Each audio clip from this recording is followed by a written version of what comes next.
అయోధ్యలో ఆ రామాలయం తర్వాత అక్కడ ఒక మ్యూజియం కూడా పెట్టారు.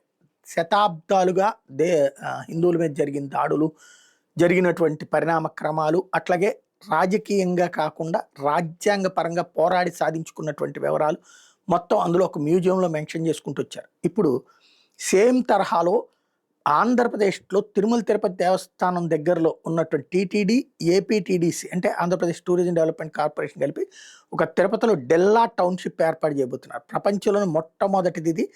5000 ఏళ్ల హిందూ మతం, హిందుత్వ జీవన శైలిని ప్రతిబింబించేలా ఎగ్జిబిషన్ టౌన్‌షిప్ ఏర్పాటు చేయబోతున్నారు. ఈ డెల్లా సంస్థ బుధవారం ఓ ప్రకటనలో చెప్పింది. టీటీడీ, ఏపీటీడీసీ సౌజన్యంతో పనిచేసేలా రాష్ట్ర ప్రభుత్వంతో ఒక ఎంఓయూ కుదుర్చుకుంది. ఇందులో భాగంగా 1400 ఎకరాల్లో వాసుదేవ్ కుటుంబం పేరుతో అంతర్జాతీయ టౌన్షిప్ నిర్మించబోతున్నారు. దీని స్థూల అభివృద్ధి విలువ 35,000 కోట్లు. హిందూ నాగరికత, దీర్ఘకాలిక సంస్కృతిని భావితరాలకు చాటి చెప్పేలా ప్రాజెక్ట్ రూపొందిస్తారట.